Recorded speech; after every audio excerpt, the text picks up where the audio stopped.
the economy's in a great place. That's crazy. Talk to anybody who's broke.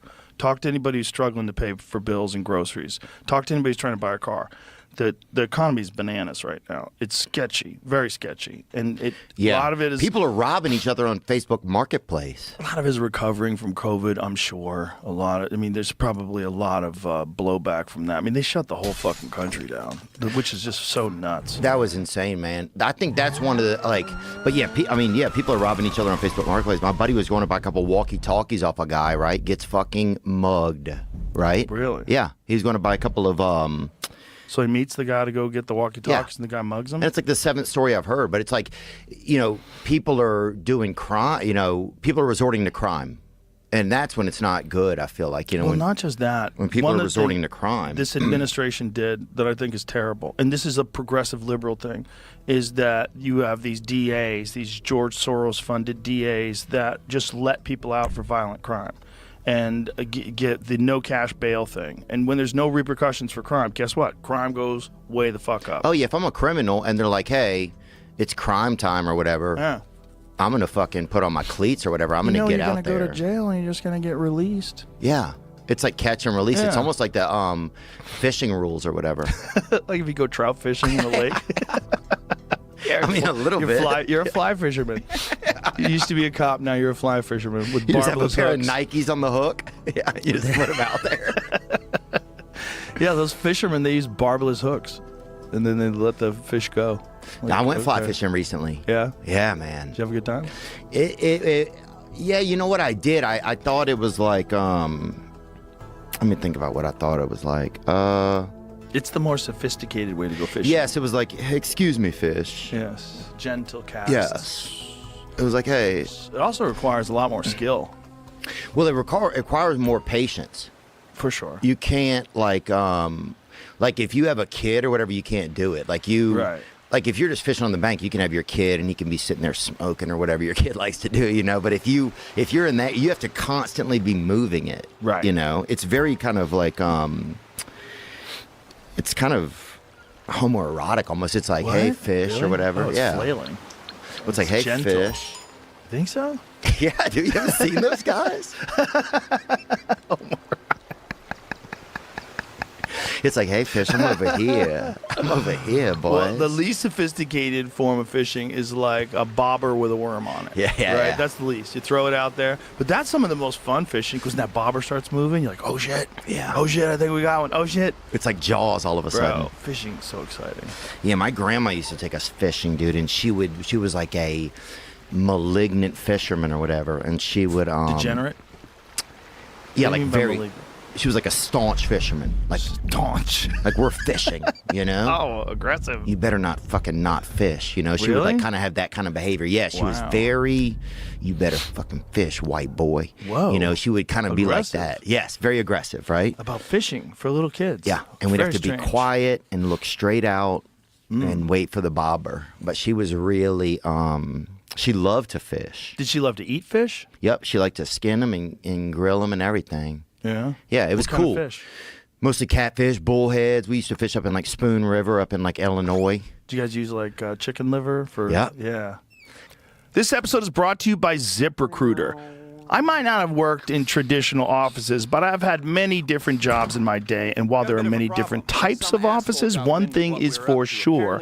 Choosing the right candidate for any office is a huge responsibility. So if you're hiring and you want to find the best candidates, I think you need ZipRecruiter. Right now, you can try it for free at ZipRecruiter.com/Rogan. ZipRecruiter will save you so much time you want it to be. Yeah. You can be gay, bi, straight, and then you can be pansexual. Two of you are going to be taken And to what our is that? prison bus Exactly. and make your way That's to what the Wayne Brady facility is. in its place. He's pansexual? He came out. Inmate and guard. Damn. Came out as Character, pansexual. as long I don't as know it's what that useful, means. then I can make barely your handle list whatever of I am, thoughts. I'll dude. get on the radio and give To you be the real best honest, bro. It's all so new. Meanwhile, Whatever I am, bro, it keeps jerking off at night and being afraid to talk to women. So, whatever that one is, that's what I am, bro. You're theosexual. Oh, it's fucking getting kind of heady, man. You're theosexual. Why are you afraid to talk to the women? No, I don't know. I think I get afraid to like I've always got afraid to approach women, you know? Really? Yeah. But wow, you're a handsome fella. You're funny. You're successful. I don't know. I think something I just Childhood shit? yeah, probably there's something like, you know, I would just be so fucking nervous, buddy. You know, when I was a kid, I would be so nervous. I would be so nervous. Which is interesting that you got into stand-up comedy, which makes people really fucking nervous. Well, I think I was familiar with being nervous, so that didn't affect me. Oh, interesting. Because you're nervous all the time. You're like, fuck it, I'll just go be nervous in front of all these people. Oh, the audience is when you're on stage, the audience is just a woman. Oh, like you're just trying to get them to like you. You're just trying to you're like, how do we get this to work out, you know? How do I get you to like me more? Who do I have to be? Dude, the other night was crazy. Sorry, I cut you off. Go on. No, go ahead. I got nothing, man. No, the other night was crazy. This week's been crazy. It's just been a crazy week. Yeah. You know? It's been a crazy week, man. It was interesting because the beginning of the night, no one knew what was going to happen. So you're watching the first results roll in, and there's like this weird thing. And then Trump gets way ahead, but you're like, you don't want to like get too hopeful. Like, how far ahead is he? He's ahead by 100 points. That seems like a lot. Yeah, and you're like, what is it? And some channels are like, and then every channel's kind of different. Yeah. They had different numbers. I was getting a different number off my Apple News update than I was getting off of CNN. And then I was texting people like Tulsi and J.D. Vance. I was getting a different Apparently, Elon created an app, and he knew who won 4 hours before the results. So as the results were coming in, 4 hours before they called it, Dana White told me, Elon was like, I'm leaving. It's over. Donald won. He just fucking somehow or another. I'm gonna go back into my pod and evaporate. I don't know what he's getting, where he's pulling his data from, but he had like the most accurate data in terms of the rural states hadn't put the results in yet, but yet Trump was ahead in these states. Kamala's never gonna win those states, so tabulated that. And like put it all together. I don't know how he did it. But Dana, I haven't even talked to Elon about this. I don't know like the Dana translation. But Dana said he had an app, and he was like showing him. He's like, it's over. He fucking left. Dude just left. It's over. John Jones won. Just saying that. He just fucking left. Dude. Yeah, I mean, the whole thing is crazy to me. I'm so happy for, my biggest thing was I was so happy for Bobby Kennedy, man. Yeah. Because he's the only person that I super know, like, as a human, you know? He's been a buddy of mine for years, and I've just known that he's I trust him. Like, it's almost like you have people that you know and that are good people. It's like, I have to trust my own instincts at some point and know, I know him.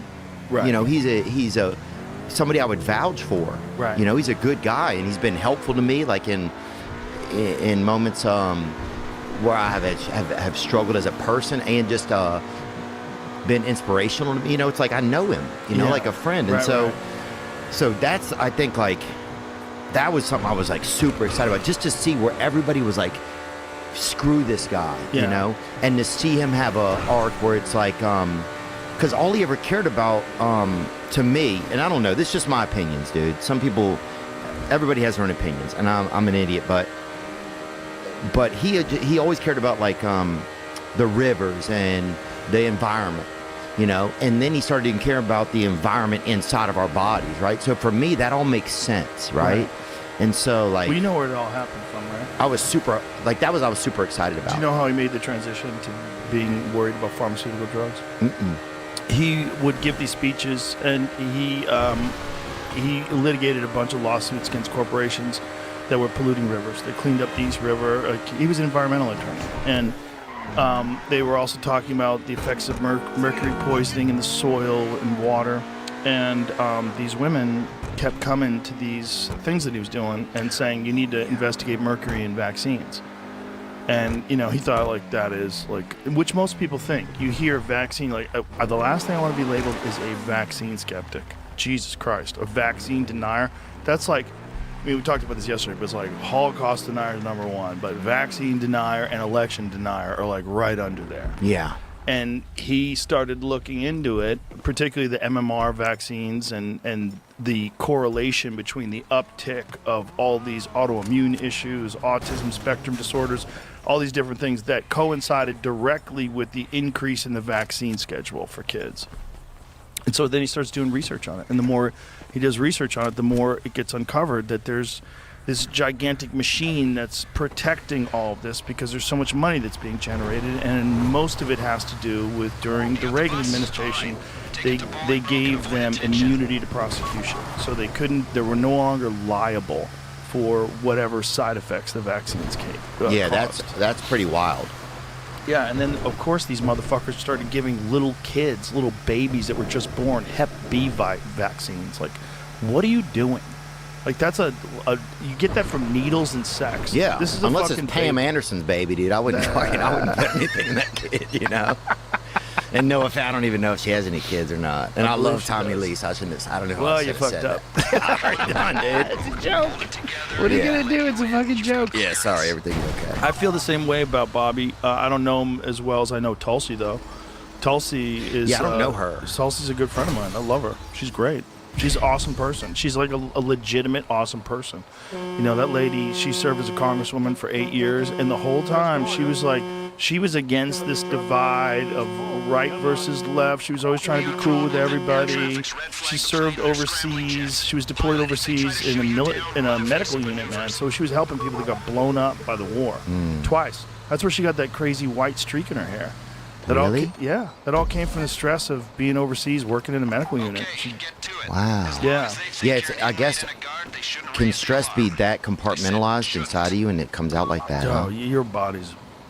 You can't imagine. You know, I was just talking to my friend Bruce about this last night. He was a cop in Austin. We were talking about the amount of death that most police officers see and the stress that has on you. And what he was telling me is you take like a cop that has like 20 years in the job, what they see is probably 10x what the average soldier who's deployed sees. Because you're seeing murder all the time. You're seeing car accidents all the time, suicide all the time, domestic violence all the time. You're pulling people over. You never know if you're going to get shot. He goes, most of these guys are fucked up because they're just constantly seeing this stuff. Constantly. Oh, yeah. I'd be at home. I'd hear somebody open a jar of Pringles and I'd fucking pull on them, you know? Yeah. You hear that top pop? Yeah. What's going on? What is happening? Dude, we had a police officer on a few years ago, or about a year ago. Can you look this up, Jamie? Is it okay to ask Jamie to look something up? Yeah, sure. Okay. It's a police officer. How long ago? Yes. This guy, retired police officer, Sergeant Brad White. This guy was super unique. He lived in Los Angeles, but he told this story. He was he didn't have any political thoughts. He just told stories of what it was like being a police officer. And he told the story of his first day on the job. They're chasing a guy. The guy runs into traffic, gets hit by a vehicle and killed, right? So even as just a human being, like, you're just doing a job, but then you're like trying to compartmentalize or how do, you know, what effect did I have on this? What are my, you know, like, he told this story of a mother had called and said that her son was thinking about committing suicide, right? The mother meets him in the yard. He shows up. He's a police officer. It's in outside of Los Angeles, I think in Whittier Police Department. I could be wrong. He shows up. The mom meets him outside. They see the son comes into the doorway, right? It's like a glass door with another door behind it, kind of. Takes his own life, right? Kills himself right in front of them. So now he's standing there with the mom. Now he has to console the mother, then go inside of the home. He walks inside. The door won't open because the man's body is there, right? He's having trouble getting it open. Even just that moment. He gets it open. Something falls off of the ceiling down the back of his shirt. And it's part of the guy, his brain matter. He had shot himself on the ceiling. So I know that's graphic and stuff. And then for the next 3 or 4 hours, he has to take care of this scene with this little feeling between his bat wings, whatever what is that? Vest. You know, inside of your body, shoulder blades. blades. Yeah, And it's brain matter. yeah. And it's just like, that's just a regular guy. You know, he might not even have finished college or something. You know, it's like, so just the baffling amount of stuff that police go through. Anyway, I was trying to just like, those are stories that stuck with me when I spoke with that guy. It was like unbelievable. It's just conveniently ignored by most people who never be police officers. And then that was one of the more offensive things about the George Floyd thing. All this defund the police shit. Where people rose up and were saying, defund the police, and I mean defund the police. And Kamala Harris was one of them. She was out there tweeting, defund the police. And because of that, crime just ramped up in certain communities, and so many people wanted the police back, but it's you know, it's a long process to try to, and to this day, most of these cops don't have good morale. They still have this feeling of defund the police was just a couple of years ago. It's hard to get people to be cops now. They don't want that fucking job, and why would they? It's a fucking hard job. Yeah, and they don't even.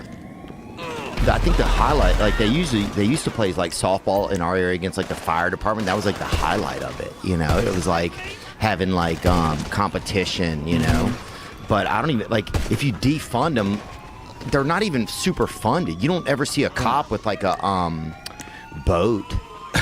Or, you know what I'm saying? Like, you don't...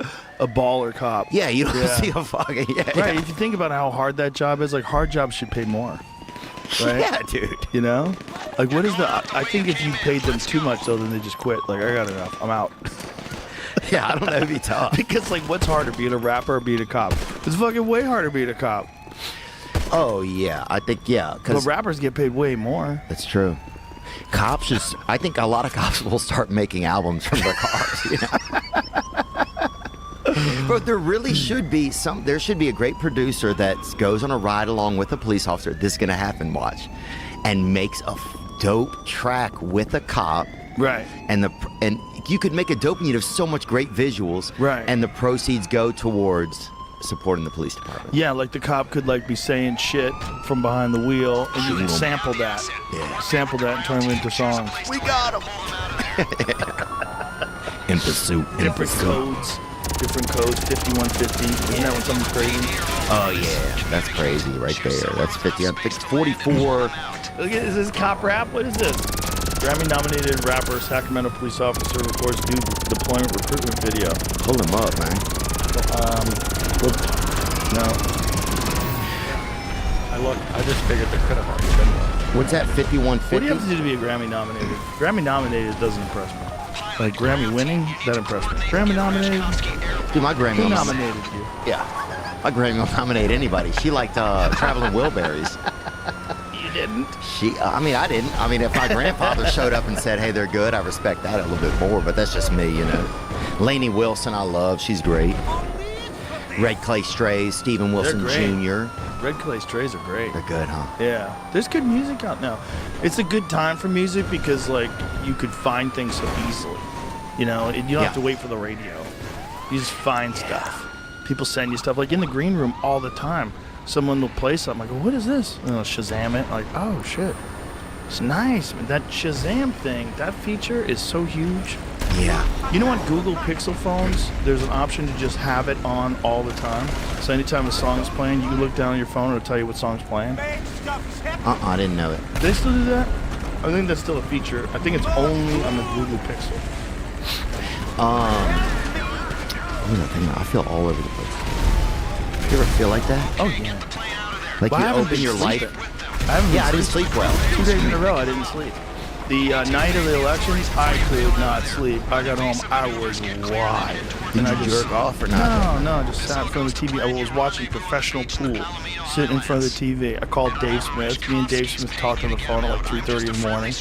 And then I finally went to bed, and my wife woke up. She's like, what happened? Who won? And I was like, Trump won in a landslide. You're like the Spurs. And then she was up. I'm like, it was a landslide. Like, it was a crazy landslide.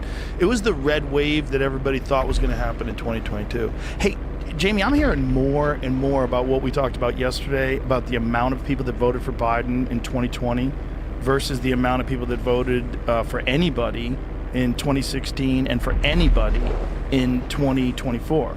That they're still saying it was a giant jump. That's what I see too. A lot of people think it's bullshit. There's a lot of people that are getting super suspicious about the 2020 numbers because Biden got more votes than anybody by like 20 million. It's really crazy if you look at the chart. Well, did they say that the most people they'd ever seen at voting stations were this year? Yeah. That's what I don't know what the visual report is for this year. But then This is the most consequential election I think I've ever felt.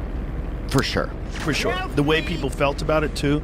The people on the left thought they were convinced that Hitler was coming.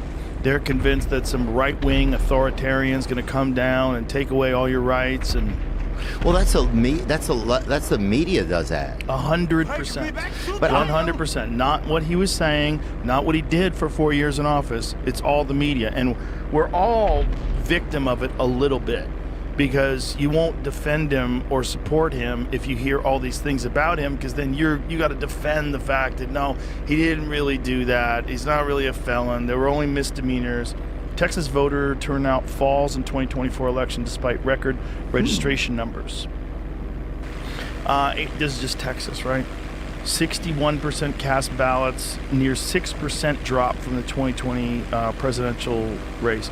But the difference in the numbers nationwide is what I'm interested in, because the nationwide numbers they're pretty consistent, like through the entire, like if you look at 2012, it's consistent with 2016, which is also consistent with 2024.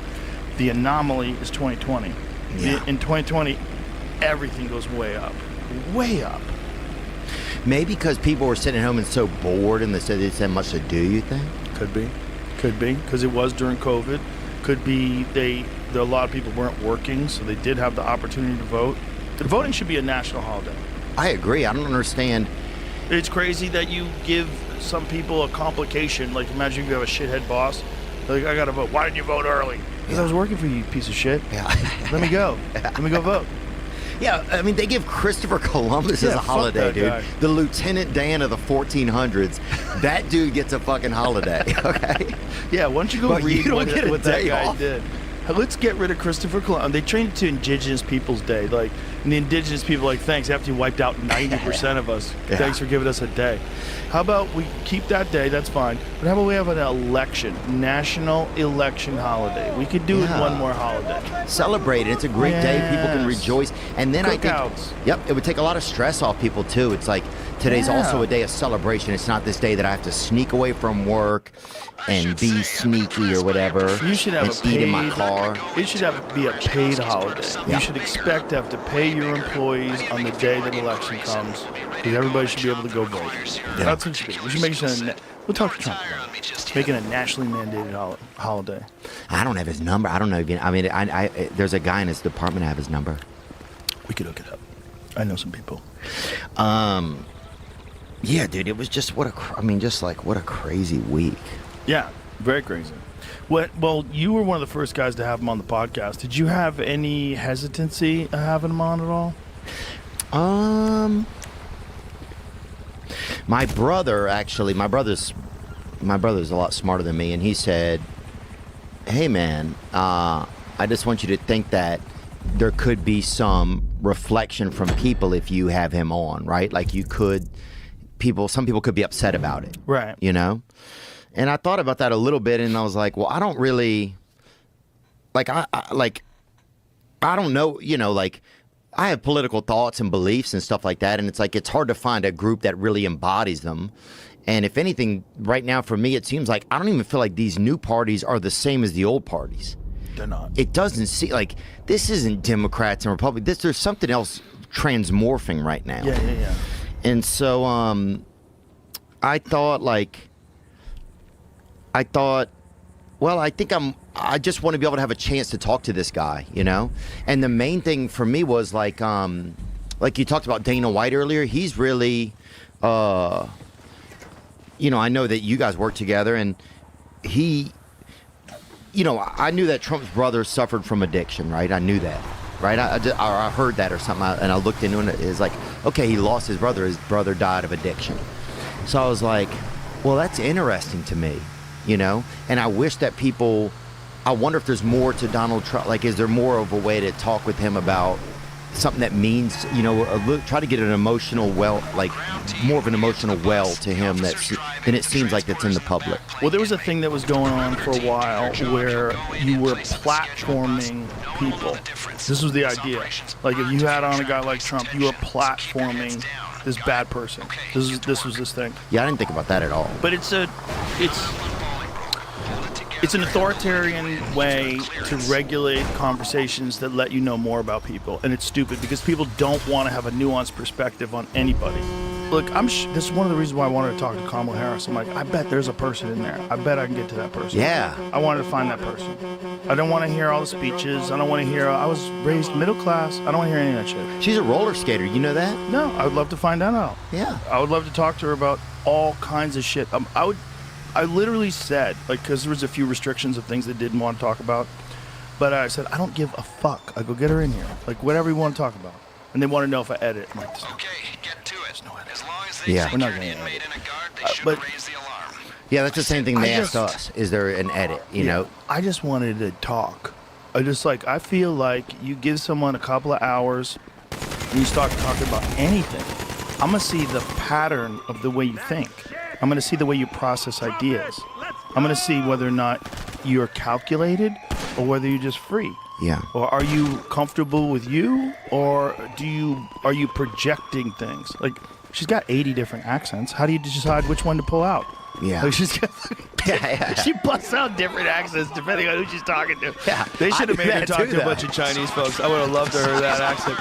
I want to see what, I do that too, though. I like to meet people where they're at. You know? Oh, if I see somebody that's, you know, I'll be like, what's happening, my friend? You know? It's like, I like to meet people where they are, you know? Yeah, she did one with the Latinos where she talked with a Latino accent. I'm like, this is wild. But she's a chameleon. But if you want to be Yeah. a successful politician, that's probably a good trait. I agree. You know? It's like a comedian that's always on. They kind of get annoying. But if you want to be a comedian, that's probably a good trait. You want to be a politician, you should probably be able to melt into your environment and sort of meld yourself with whatever these people want you to be. Yeah. You know? Yeah. But maybe not. Maybe it's just like I always feel like the environment of debates, the environment of interviews on television, the environment of anything you're doing in front of an audience, it's so fake. It's such a weird way to talk that you don't get a sense of who the person is. So, like, when I got to see Trump on your podcast and you were talking about doing cocaine, then it makes you like an owl.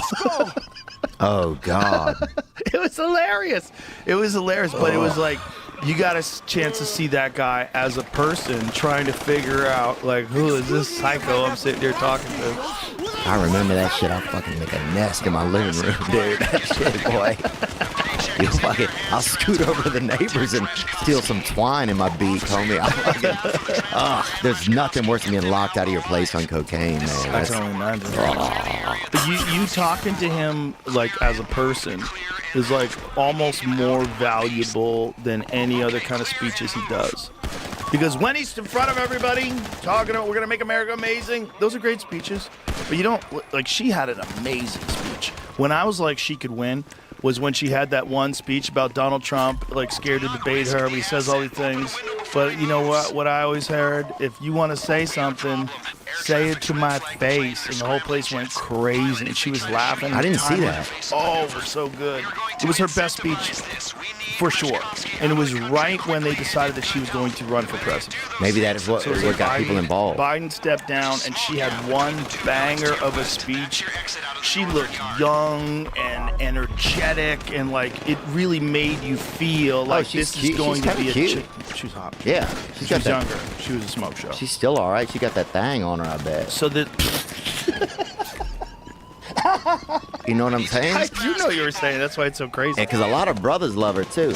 Everybody seems to love her. Look, if the brothers like it, she got that thing on her. That's all I'm saying, you know? I understand what you're saying.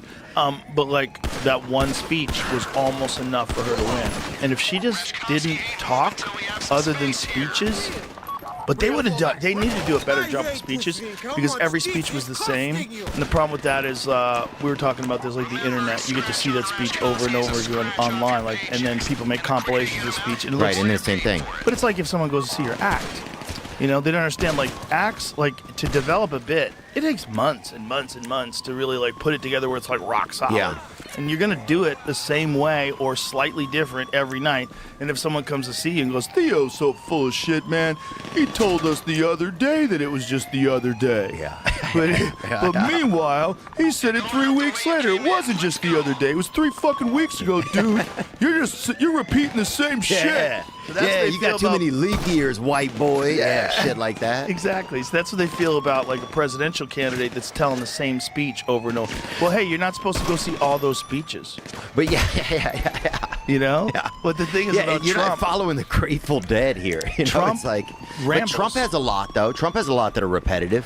He does, but not in the same order. It's like going to see a Grateful Dead show. It's like fuck, it's all over the place. You know, when Trump gets out there, he just starts talking. Did you see? He accepted. He had this long-winded speech about the rocket.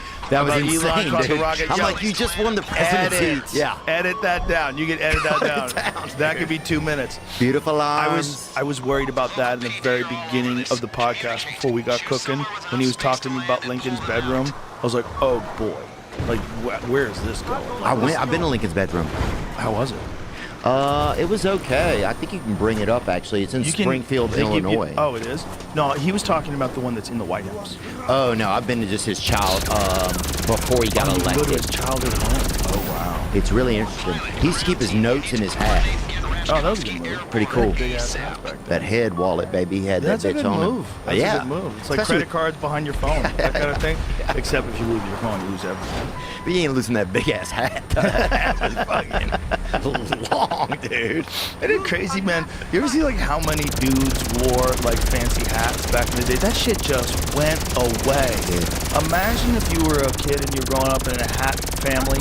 You're like, our family makes hats, bro. I'm balling forever. Yeah. I'm gonna take over this business, and then no hats. If you watch, there's a great outside boxing match in Reno, Nevada, between Jack Johnson and I think it's Jim Jeffries. And I think this is Jim Jeffries? yes, not that guy. Another one. It's not the comedian. No, I'm talking about the murderer. No, maybe. I don't think so. I think it's just a boxer. Who was it? James Jeffries. So see if Jack Johnson versus this is it. Who So killed the people with that here's the Kool-Aid or thing, like, whatever? there's a video of all these folks that are walking like to the event, and every man has a fucking hat on, dude. Wow. They all have hats. Look, they all have fancy hats. Look at all these guys. They're taking off their hats, waving their hats. Men left the house with a fucking hat on. Look at this. Wow. Dude, they all have these fancy hats.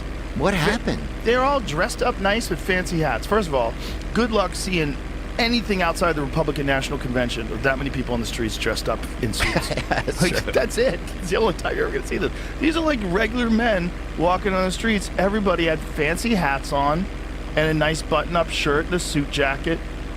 That's Jim Jeffries right there. Oh, those guys That's- are good, dude. James J. Braddock. That's John L. Sullivan. No way. Yeah. The guy from that's the guy from Monopoly right there. He was a bare knuckle boxer back in the Dizzy. So and he was still famous back then. Wow, look at him putting it all together. That's so Yeah. cool. Isn't that cool? So they built this outdoor stadium to watch Jack Johnson beat the fuck out of Jim Jeffries. Oh, That's how it goes. Jim Jeffries was trying to make a comeback. He was a little bit older. Back then, bro, boxing would go until someone died. yeah. They would have, I mean, what's the most rounds they had back then? They were crazy. It was like 80 rounds or something. Like, what's the longest old school boxing match ever, Jamie? I think they had some insane amount of rounds. That's a good question. Look at this. The greatest number of rounds was 276 in a 4-hour and 30-minute fight when Jack Jones beat Patsy Tunney in Cheshire in 1825. Holy fuck, dude. And were introduced in 1867. Each round of a fight would last until someone was knocked down. Oh my god.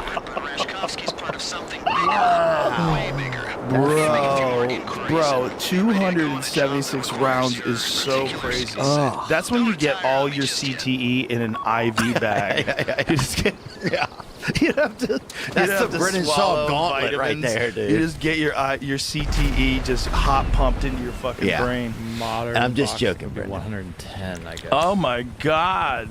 At New Orleans, that's where it was. In he lived to 94. He lived to 1867, 1920. Oh, these are when they died. Oh, because 1893, it lasted 110 rounds. Oh Wow. my God. 7 hours and 19 minutes.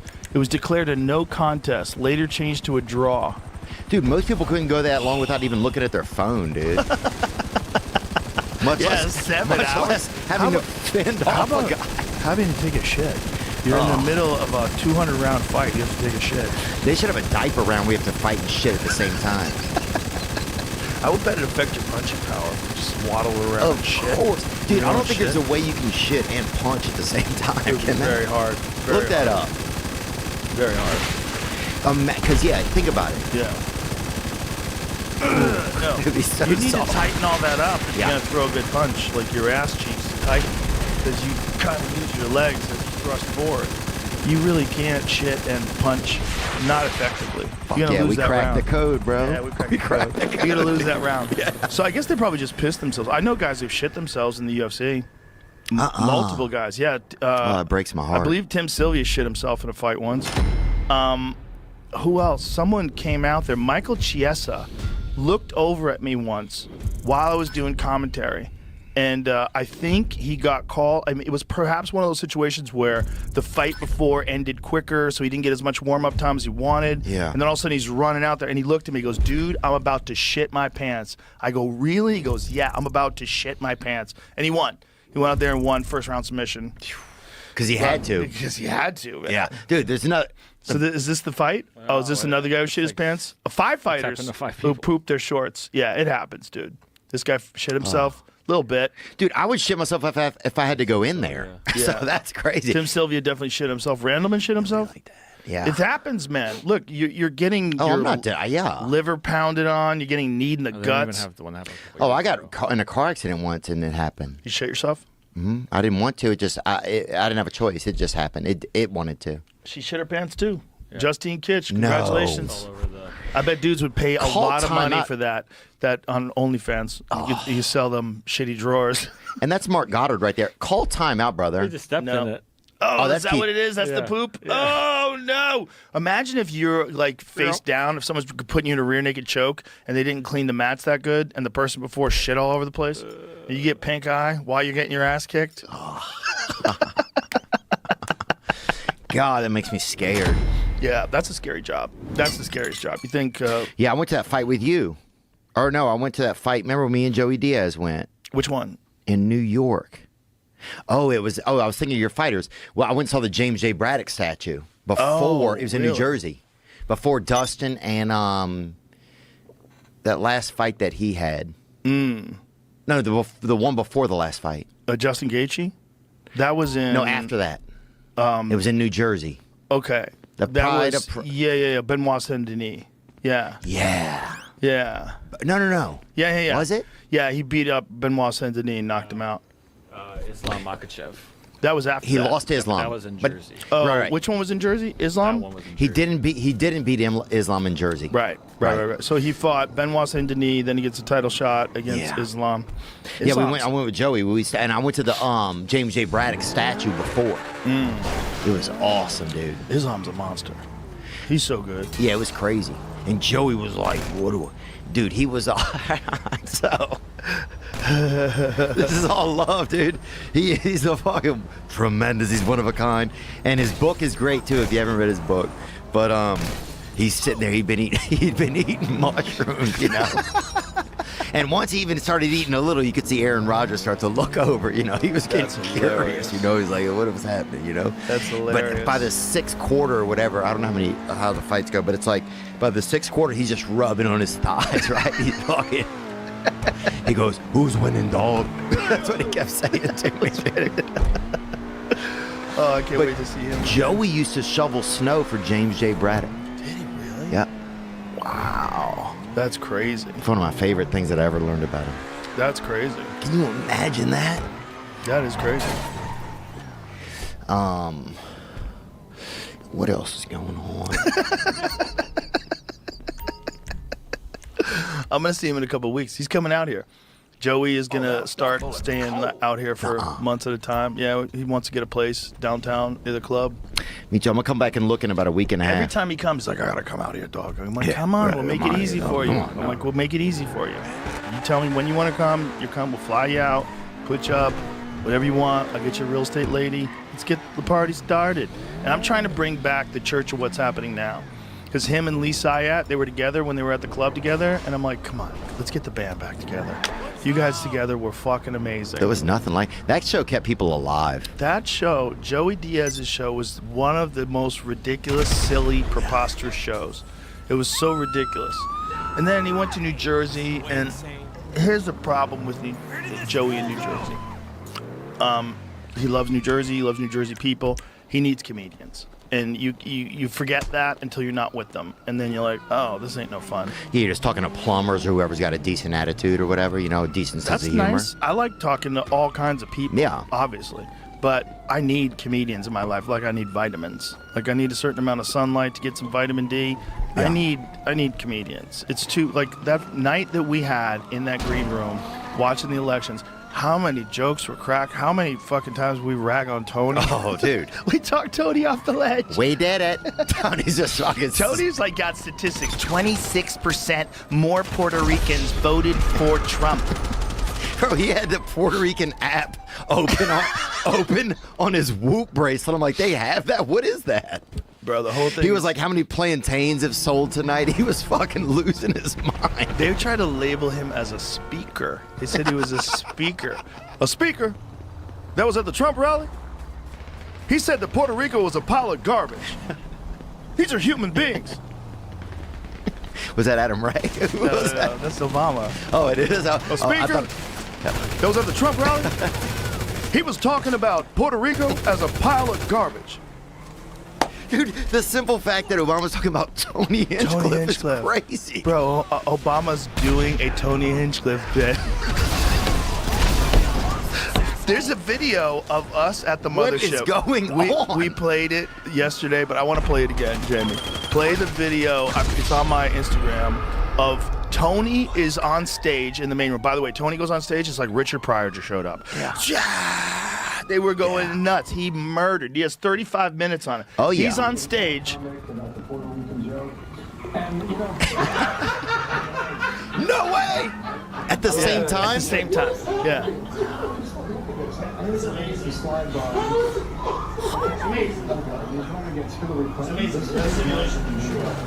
We're definitely in a simulation. My God. So this guy was on Fox talking about Tony on one TV while Tony was on stage on the TV monitor.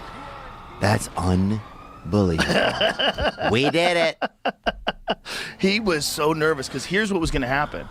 If he lost, you know, so the way these news organizations work, they have outlines for stories. If Kamala wins, they have outlines for stories if Trump wins.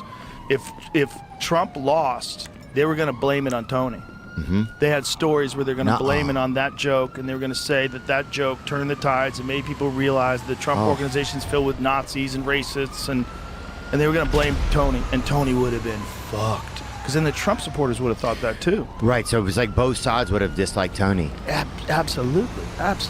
He would have to go to Puerto Rico or Costa Rica. Maybe. Mexico. Mexico and Puerto Ricans don't really. No, they don't even. They don't get along that well. And fighting, there's always been a giant rivalry between Mexicans and Puerto Ricans, and a lot of really. Yeah. Oh yeah, man, for sure. I didn't know that. Well, you know. There's no prouder group of boxers, I think, in the history of Earth than Mexican boxers. Like, Mexican boxers are known for a specific style. Like, if someone says, you fight like a Mexican, dude, that's a huge compliment. Yeah. Mexicans, like Julio Cesar Chavez, you know, fucking Canelo Alvarez, Oscar De La Hoya. I mean, you can go down the line. You know, Morales, fuck, man. There's so many. Manuel Marquez. Yeah. So many, man. They got just so many punches in one punch. Well, there's a culture of boxing there that goes back so far. And it's so, you know, with boxing, it's always people that are poor that want a way out. And one of the best ways out, if you're a poor young man, Punch if your you way can out. fight, you can make millions. Like Canelo, like Julio Cesar Chavez, like. So it's like the history of people rising through boxing. But there's a similar history in Puerto Rico. Puerto Rico has a great history of boxing too. Really? But there was always a rivalry between Mexico and Puerto Rico. I could see that because you're both Latino cultures and you want to be the best, you know? Yeah. Oh yeah. I'm trying to think if I've ever been to a boxing match or not. You should go see Jake Paul versus Mike Tyson. It might be the last boxing match ever. I don't know if I want to see it. Do you want to see it if Mike Tyson wins? I remember watching Mike Tyson versus Roy Jones Jr. Yeah. And it was like two guys like beating each other up in baby diapers or whatever. It was Baby like, diapers. yeah, bring it up. They were wearing like big diapers or whatever. No, they were wearing cups. There's a protector that boxers wear that's different than the protector that MMA fighters wear. So the protector that boxers wear is foam that covers like the front of your hips and things too. Maybe I'm not thinking about it. Maybe I'm thinking about something else then. But it just This they to kept me hugging. this is what I believe. I believe really, truly to my core that they made an agreement where Mike Tyson was only going to hit him to the body full blast. It looked like every time he hit him to the head, he was kind of pulling back. That's the thing. It just didn't seem like a real fight. Right. It seemed like a fight to the body, though. Mike was hitting him to the body really hard, and I think he hurt Roy a bunch of times really hard to the body. But, you know, both of these men are 50. Roy, in his day, I maintain to this day, was the greatest boxer I've ever seen. Wow. Roy Jones, in his prime, was a freak. Like, I mean a freak, where he wouldn't even throw jabs. He would throw a lead left hook. He would favor that over a jab, but it was as fast as a jab. And people couldn't understand it because Yeah. you'd never been in a ring with someone that fast. Huh. If you look at Roy Jones' highlight reel of KOs, you ever watch like Roy Jones when he was in his prime?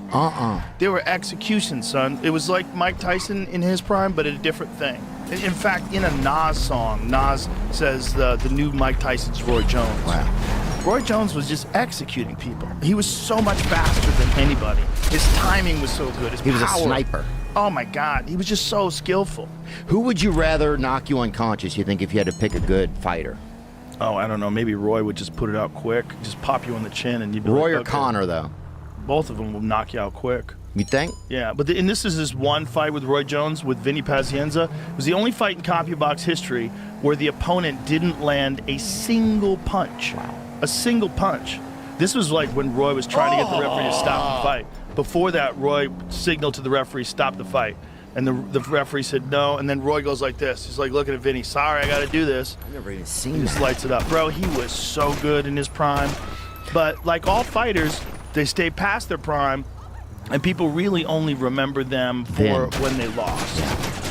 You know, Roy in his prime was just something completely special. He had an You- Allen you- Iverson vibe. You went to watch him just to see how long guys would last. That's what you would watch, just see what he would do to guys. I did a fishing rodeo with him once. Did you really? Yeah. Oh, he's a big fisherman. He dropped his hands, put him behind his back, and knocked the guy out. Like lured the guy in and hit him with one straight right hand and dropped him. It was one of he would just like That's toying with crazy, dudes. dude. I can't even get a fucking medium jacket off of my body. This guy's doing this shit. That's what blows my mind. Roy was so good. He was so good. Oh. And everybody that went Cooked in that there. brother right there. There's a thing that happens when a guy's gonna fight. Like you would see it with Anderson Who is that, Silva. Bill in his Cartwright? prime. Who's he fighting? No. Some dude is in real trouble. They should have stopped this fight already. God, bro. That dude did not need to take those other two punches. Dude, he was so fast. Yeah, dude. Tony was He was terrified. chains. He was terrified. Tony was bro, terrified. Right when I walked in, I hadn't seen him in months. What I'm you just want, some fucking wheels? grilling him. Bro. I'm like, there he is. I'm like, who's an island now? That's what I said to him, dude. He's fucking sitting there. Who's an island now? Did you really say that to him? Yeah.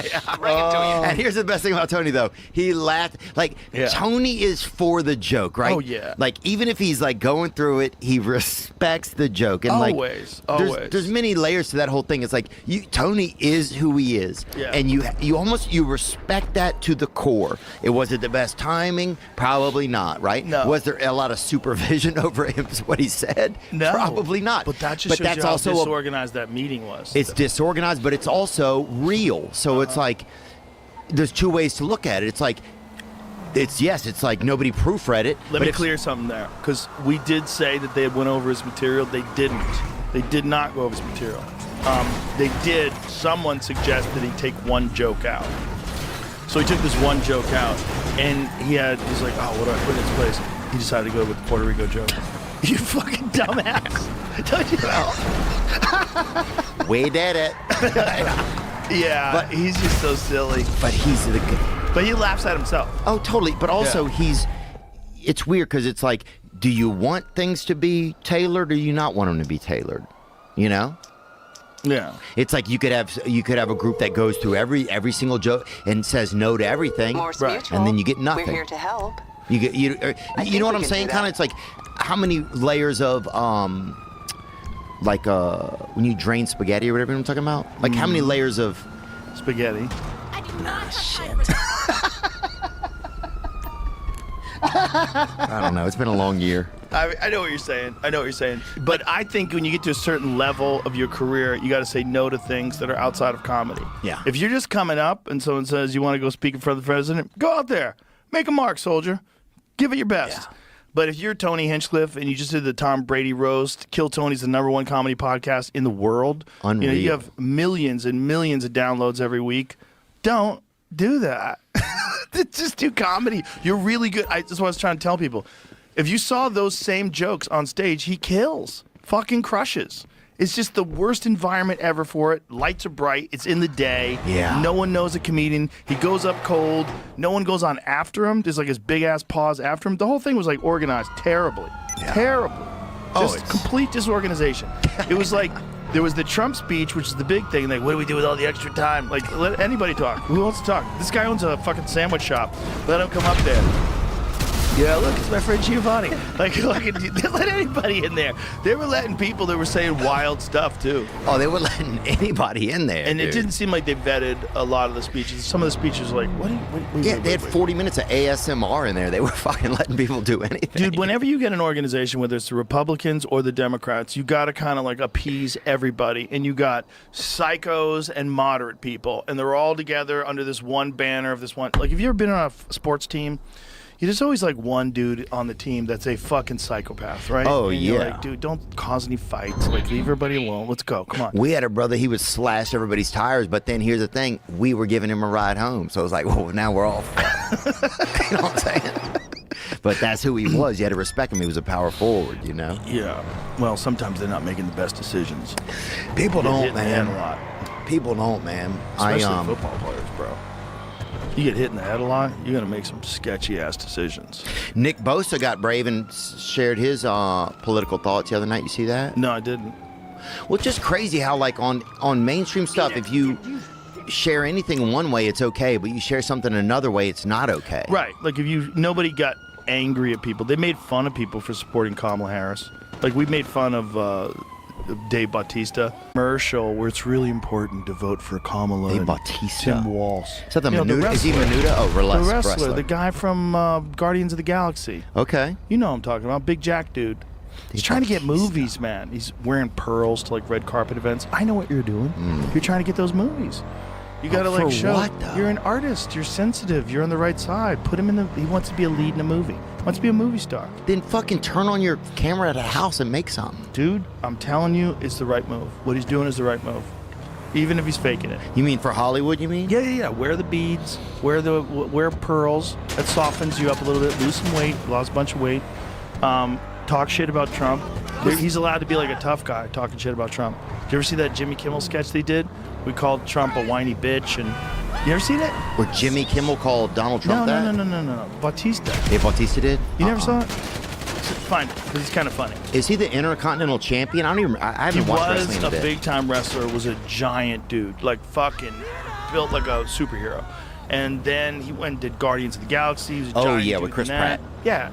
He's a big, giant wrestler, dude. Yes, now I know you're talking about. Yeah, but he wants to be a movie star, so he's losing some weight. He's a good actor, too, man. He was good in that, what was that movie, The Glass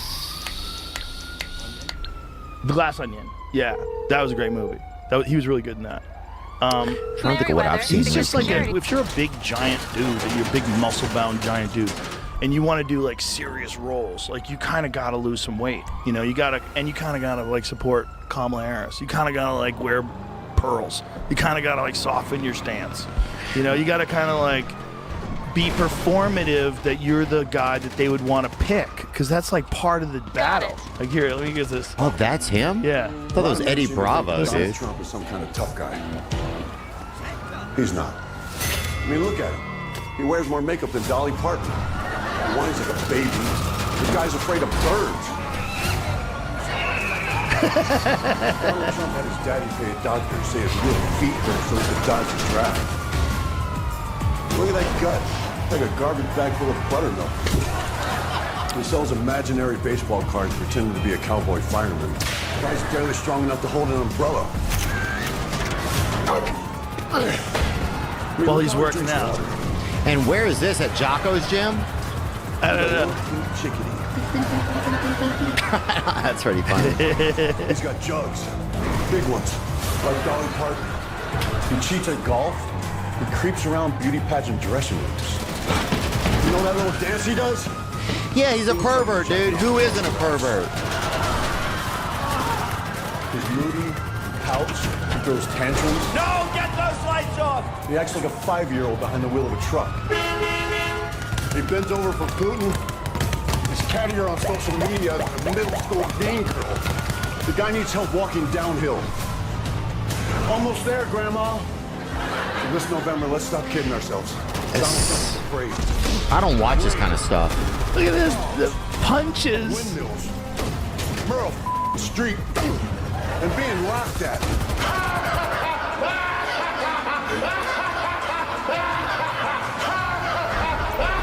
Isn't it past your jail time? But mostly, he's terrified that real red-blooded American men will find out that he's a weak, tubby Through to your garage. toddler. You, Mommy, need me to take bring me you a home, ride? mommy. I want to go home. What's wrong, tough guy? I'll get back He'll to it grab then. you by the Wow. That closing line's pretty tough, That's dude. not bad. He called him a good. bitch. But it's like, you know what he's doing. Yeah. Trying to become a calling for movie some star. wheels? It's a good I'm move. Johnny on the The spot. I'll Hollywood hook you up. liberals 100% It's love coming that. at you. Well, Hollywood's just crazy to me, dude. I just don't understand it. Like, it seems like they hate white men. Well, some people that work in Hollywood, I'm sure, don't like white men, but that's a thing about woke culture. It's like there's a hierarchy of the injustices that you have faced. But as a- white men, even if it's not you, which is where it gets prejudiced, because if it's not you, white men over history have caused the most grief. They've caused the most trouble. They've been responsible for the most injustices in this country, at least. You know, Yeah. slavery, red line laws. Other bringing people the helped Chinese. with slavery. Let's don't just pin the tail 100%. on the But- honky donkey. You Right, know what I'm saying? but in America, slaves were exclusively owned by undeniably. white people. Right. In other countries, they're owned by all kinds of people. This is where it gets See, weird. that's what we got to do then. Well, people don't understand is there's more slaves today than there have ever been. Nuh-uh. There's more slaves today than there were before 1865 when slavery was abolished in America. You're lying. Nope, there's more slaves. In Libya, when we took down Libya and the rebels killed Gaddafi on television, did you ever see that? I didn't know. It's one of the most terrifying What channel videos. was it on? C-SPAN. But Libya for a while became like a failed state, and at one point in time there were slave auctions in Libya that you could watch on YouTube. Okay. How crazy is that? Like Google the actual numbers. Oh my God. Yeah, that's a real statistic. So, and this is also one of the things that people are terrified about with this border deal, okay? Because one of the things about the border, it's not as simple as people coming over and they want a better life, of course. But it's also people being exploited. And there's tens of thousands of kids that are missing. Who knows if they've been smuggled into child trafficking.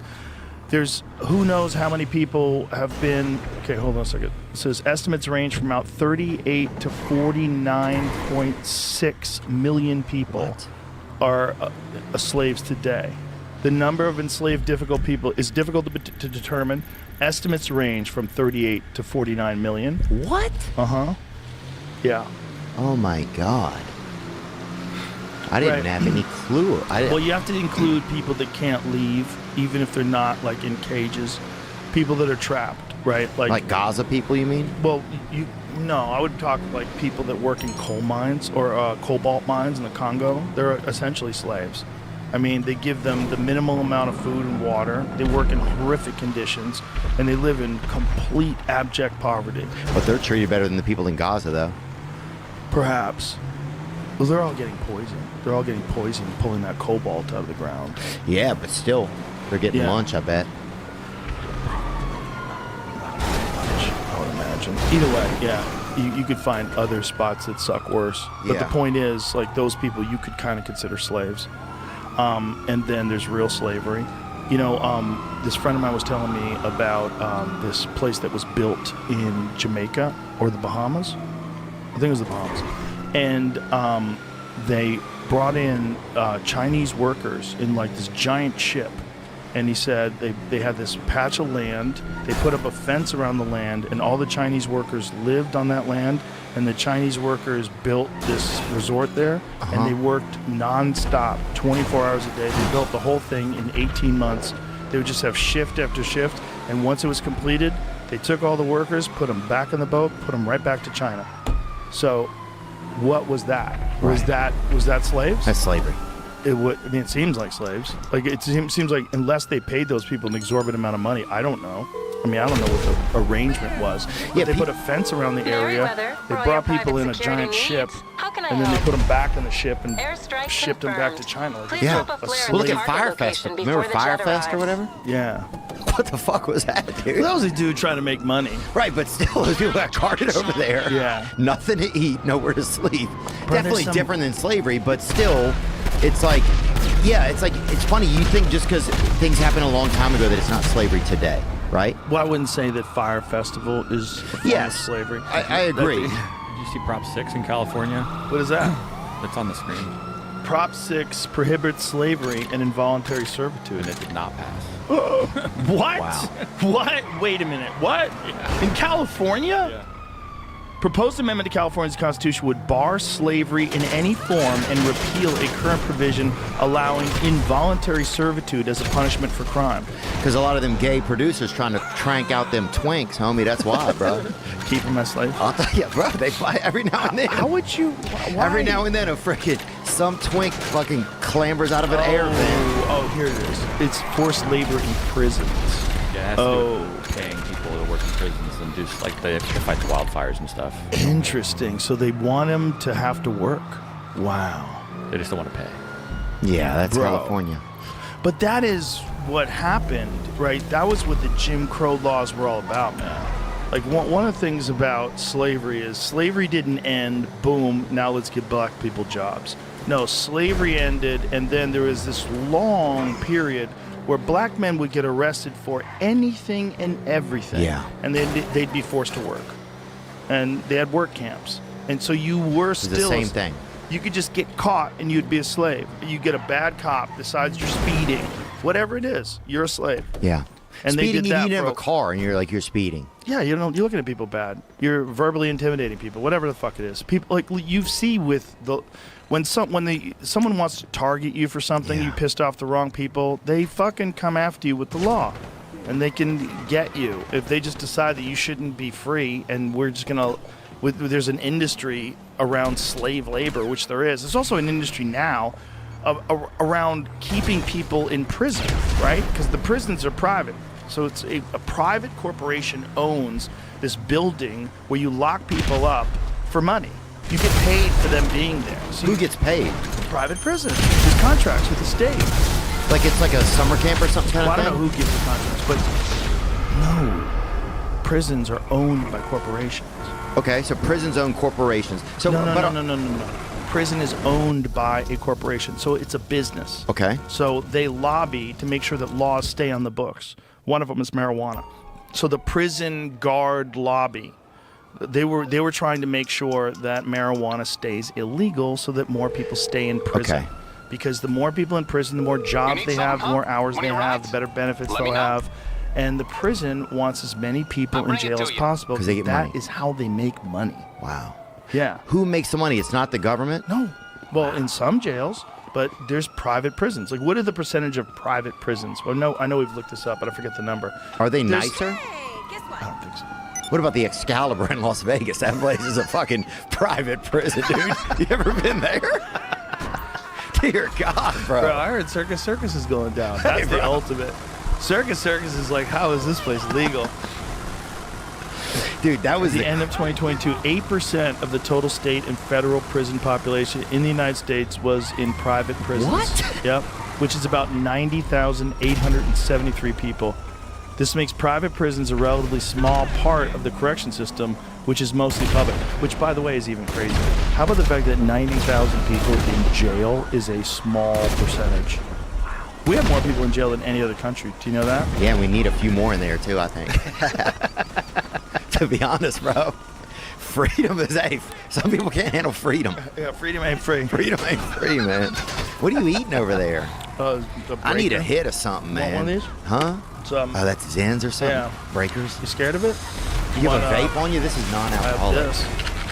What is that? Bust out the smelling salts. I'll take a hit of You want a anything, hit of dude. I'm that? about to fucking jerk off just to get high, What's dude. I going need on, something. Man? What's happening, Steve? Just been a long week, man. Anxious? Just been a long year, man. Well, you're successful. You're handsome. I don't understand it. I don't understand it either. Bro, I fucking trust me, this dude. one's so bad. It stinks. Chuck Does me a it? knife, Jamie. You got a knife? That's not the fishing bait one, is it? No, bro. This one is so strong. I haven't even opened this yet. But Okay. sniff it. It's not even opened yet. Can't smell it. You can't smell that? You have COVID? Nope. I don't think so. Shout out to my friend John Reeves who gave me this knife. This knife is made with... You got a vape in here still, man? No. Come on, BLM, dude. What you got, Jamie? What do you need, man? What's wrong with your vape? I just want to hit there's no nicotine in it. What are you doing with a vape with no nicotine? Just faking it? Yeah, just trying to get through it all. Do you want a cigar, perhaps? It'll make me sick, I bet. Okay. I don't want you to get sick. I know. Before I bust out these smelling salts, son. These are, oh my God. Tremendous. What round are we? Boy. What round are we in, Bro, dog? this one I'm smelling from over there. Here we go. Oh my God. Come on, boy. I'll fucking ride that bitch, homie. Huh? Ooh. Bareback, huh? Ooh. N-words in Paris, Get baby. it, Let's get get, it, get this. You feel me? Get it, get it. Oh, Lord, right? There's another like impression. How many seconds did I do, man? That's PBR shit. Let me get one more. Sorry, man. Son. Don't be scared. I like it. I like it. Oh, Lord. Yeah, I can't leave you alone out there in two land. I got to get a dose in myself. There we go. Oh, my God. Oh.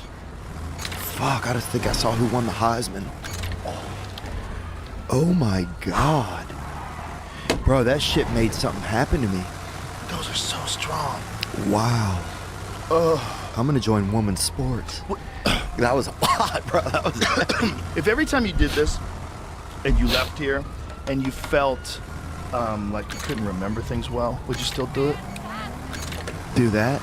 Yeah. Yeah, I If would. you would lose like a little bit of memory, like where's my keys? Nothing serious, like you remember your name. You know, still remember your phone number. But you like, where's my keys? To do a Just little bit of a drug? Yeah, just a little bit. Oh, yeah. Yeah. I mean, one of my eyes just shut down, and yeah. And I like it. It feels like, how far can we go? There's something about doing something. It's like, I think when you have addiction, you want to do something that harms you. You know? Is that what it is? Yeah. You want to fucking, because it's control. It's like I want to control how I feel. So even if how I feel isn't great, there's a weird juxtaposition where it's like, if I have control over it, then it's almost like you're the devil that's trying to kill you. You know? Does it make any sense? So if you have control, like, so you have anxiety and you're worried about things, and so in order to kind of mitigate that, you do a little bit of damage to yourself, so you have control over the damage. Yeah, there's Is that something it? about having control about how you feel. So even if you feel damaged, you still did it to yourself. There's like, I don't know, man. I'm doing the worst job. No, I know what you're saying. The self-destructive tendencies Yes. is a big part of addiction, you know? Yeah, self-destructive. It's like, things feel so hectic right now. At least if I damage myself, then I'm the one doing it. I'm not just letting the world do it, right? There's in the moment you don't see that doesn't have any value. Right. Afterward, you're like, shit, that was dumb. But in the moment, that feels like at least I'm taking control of the situation, right? I think sometimes you spend too much time alone. Me personally? Yeah. I would think that's probably true. Yeah. I think knowing you and being your friend for many years now, I think when you struggle is when you're by yourself too much. Yeah. Because when you're with everybody else, everybody loves you. We all have fun together. So I've said it before, and I'll say it again. We need that, especially us, especially comedians. We need to be around people that are just like us. Like, you don't have to worry. We can just talk shit and laugh and have fun. There's no like wondering where we stand with each other. It's always fun. You need a home base, man. Yeah. You know, and you were doing better when you were at the Comedy Store all the time because you were around us all the time. We were all around each other. We knew there was a place we could go where we could find like-minded people and have a laugh. You know? Yeah. On a regular basis, which is like, we're so fortunate. Most people don't have a place where they can go, where they're guaranteed to see people that they love, and you're gonna have a good time and just be silly with each other. And then you're watching all these sets, everybody's going on stage with that energy, and so there's all this fun killing in the air. Yeah, I mean, Mothership's fun, man. I would want to look for a place where I just haven't had the time. Let me ask you this. This year's been the craziest year, you know? It's just been a crazy year, and so it's like... Well, it's good to be crazy because you're busy and you're doing great stuff. And it's been fun. Your podcast is killing it. It's been scary, you know. It's been fun, you know. I appreciate the couple times, you know. You've messaged me after a couple episodes and said, "Hey, man, I like that," or something. I really appreciate. I want to let you know that I really appreciate that. Oh well, I appreciate what you're doing. I'm very, very proud of you. I love to see how much you've worked at it and how your podcast just keeps growing in the ranks. It's really good, man. It's very authentic. It's a perfect podcast in that it's really you. You know how to be you. You're real authentic. Even if you're talking to Trump, you're being you. You're talking about doing cocaine with former President Trump or now newly elected President Trump. So it's like... I just want to have a voice, you know. I always just wanted to have a voice. Or not even... I just wanted... I don't know. You want to be able to express yourself. Yes. Yeah. I just wanted things to be fair, and I just want to express... I just like... Yeah. There was always this feeling inside of me, like I can't speak up for myself, you know? And so, like, I think, and even if I'm just listening to somebody but letting them speak, it's like there's still, like, something that, you know, it means, it's like, I can't even explain it. But it's like, it's like, I don't know. It means something to me. Yeah.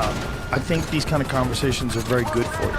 Like, the conversations that you're having, conversations that I'm having. I think they're good for you. You get a chance to communicate with people that are, you know, really interesting, unique people that have lived completely different lives than you. Like, I had Brian Cox on the other day explaining the universe to me. I was like a kid in a candy store. It's like, it's so exciting to get this guy who's this like super intelligent person who's also a really good communicator, who could break down the fabric of the universe for you and what we know about it. I mean, like, when does anybody ever get that opportunity to sit down and talk to someone like that for 3 hours? Yeah, man. Dude, I had a lady who had been driving cats across the country for 2 years in a fucking tour bus, right? And they perform and they do musical acts. And bro, I'm not even joking to you. It was one of the most fascinating things I'd ever heard in my life. Oh, yeah. Because her commitment to it. Imagine she got her CDL so she could drive the fucking bus because it was so expensive. What's a CDL? Commercial driver's license. Oh. And she goes around doing feline shows around the whole country. And she's been doing it for 15 years. Who do you think she voted for? That's a good question. I don't know. You calling for some wheels? Whoever, hey, grab him by the pussy, probably that guy. Do you know that crazy cat ladies, that there's a reason for that? It's the same reason that, like, it's a cat parasite, toxoplasmosis. So you're saying it's a medical ailment? It makes you aggressive. Come on, man. No, it makes you aggressive. Yeah. I bet a lot, like, that's that term, cat lady, crazy cat lady, that's a real thing. That lady's got a parasite. She's got a brain parasite. Toxoplasmosis. And you can't tell them that. Oh, I bet I could test them. Oh, bro, I dude. could get a cheek swab. Hold that lady down. Give me a cheek swab. I guarantee you that lady's got it. Bro, that lady, bro, I used to live with a dude, bro. I used to live with this dude, right? And I ended up doing fucking a lot of drugs or something and whatever. And I fucking cut a window into my closet, dude. And it was to the neighbor's apartment. I thought it went outside. I got kicked out. Oh, my God. But before that, I lived with this dude and he would get really... Imagine you're that lady in the apartment next door and you hear a saw.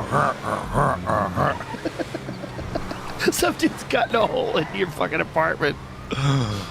Yeah, man, That's the crazy thing about apartments, right? It's crazy thing about cocaine, dude. Apartments too. has nothing to do with it, bro. I've been up for fucking 42 hours on drugs. You want to hear something crazy? Trump, at the day of the election, Dana White told me he'd been up for 72 hours. I go, how's that possible? He goes, dude, he's a freak. It's so weird. Well, yeah, dude, I'll say some things here's things that, like, whatever you think about, the things that the guy is as resilient. No one could go through all that shit. When the Justice Department started to fuck him over, that's when a lot of people were like, you know what? The only thing we should be able to believe in this country is at least the justice system. And if they're fucking him over, Right. And then he got shot at a couple of times, dude. He's a quarter of 50 Cent. Yeah. You know what I'm saying? He's like, so it's like, what else does it, at a certain point, you just like, I gotta bet on this dog. Yeah. Even if it's like you don't even like him. It's like, this motherfucker, this dude, you gotta bet on that dog. And if not, it's just bizarre, I mean, the guy gets up and says, fight, fight, fight, after he got shot in the ear. He's not freaking out. He's like, oh my God, I got shot. Get me out of here. They're shooting. He looks and goes, stop. Fight. Yeah. Fight. Dude, I stubbed my toe. I called my assistant a faggot. It's like, so yeah, there's something special about that guy, And if you're lying about him, and I know you're lying about him, why am I supposed to trust you that you're lying for a good reason? Right? If you keep repeating these same hoaxes, they keep repeating. Obama was repeating it in one of his speeches. He said about those white supremacists, the very fine men on both sides. That's not true. Yeah. It's not true. Well, why? I don't understand why left-leaning media, which is mostly Jewish, are calling people white supremacists, dude. What's up, pal? Did you just say that? Yeah, I just don't understand. Left-wing media is mostly Jewish? I mean, according to my Jewish friends, it is, Deal with it. There. But why do they hate white guys? It's just woke things, man. It's just virtue woke bullshit. It's like the I just don't this is what understand is. it. Well, because the hierarchies have experienced a polar shift. Okay, so here's what it is. If you go back to the 1960s, the kind of racism that people faced, like before the race riots and all that, was horrific. Because it's just 100 years removed from slavery ending. And the echoes of that... Oh, it's still in our genes. Yes. But the echoes of that were much more prevalent then. And so black people were heavily discriminated against. Gay people were heavily discriminated against. People recognize that that's wrong. Young people go to universities. They get taught that it's wrong. They recognize the sins of the past. And then they overcorrect. And by overcorrecting, now you favor people that you think have been previously marginalized. So you give people, like Vivek calls it the tyranny of the oppressed.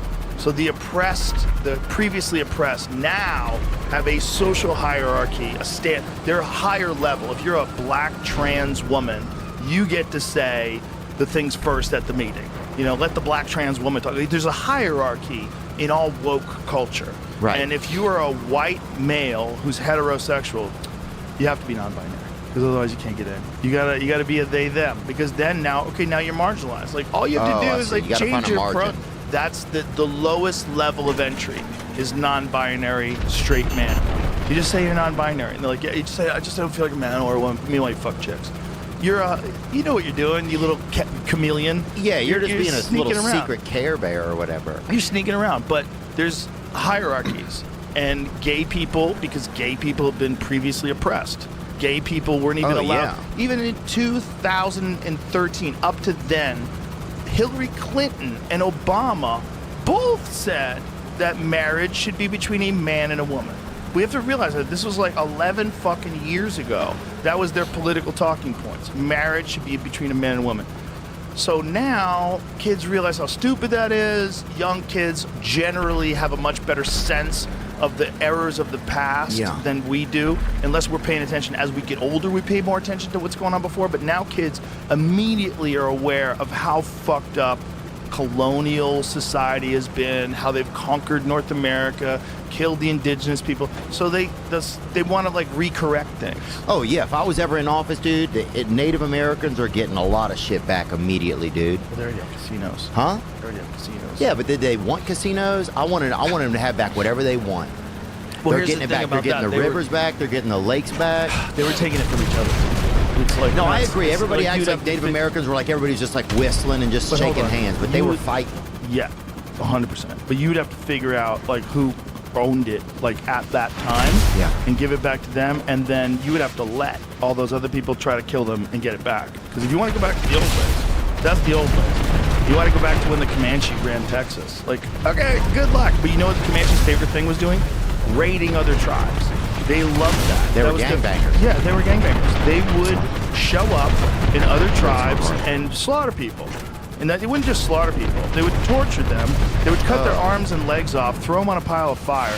Nobody ever surrendered, ever, because they knew that there was no leniency. You're going to be tortured and killed. Oh, so There you had to was fight to the death. 100%. Fight to the Imagine death. not being able to surrender because you had no choice but Right. to fight to the death. That's The wild. concept of surrender was completely alien to Native Americans. They fought to the fucking death, and they fought each other to the death. And there was battles between all of them, and they conquered and they made alliances, and you know, especially Little Bighorn, they all got together and fucked up Custer.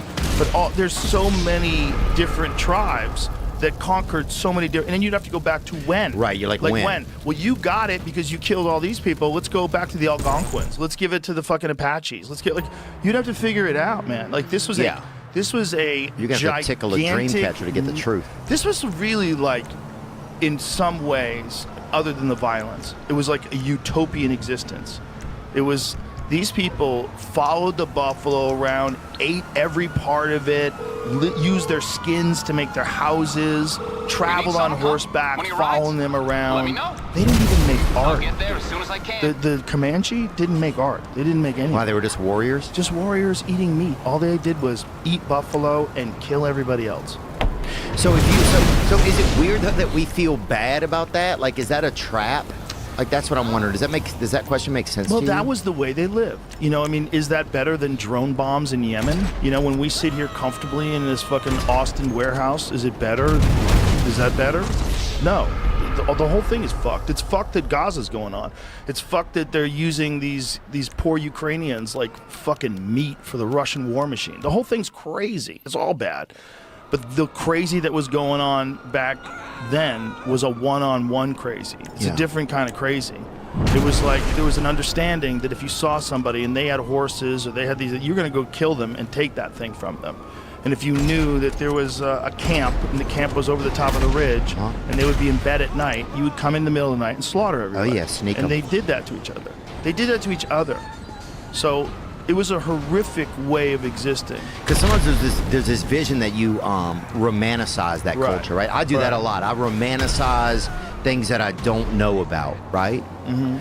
Because there just seems like something like, oh, that's romantic or something, you know? Bro, this was a culture of warriors. It was fucking hide and go seek for real. It was a culture of warriors. Like this whole country was filled with Poetons. nomadic warriors. Yeah. And most of them got killed by fucking smallpox. That's what's crazy. Oh. Most of them got killed by the flu and all sorts of diseases that came over with the Europeans. How gay must that have felt, dude? You're a fucking warrior, right? Suddenly you get a fucking Some couple dude of bumps. sneezes Yeah, on yeah. you at the You're like, depot. "Ah, yeah." You go to the trading depot to drop off some fucking skins.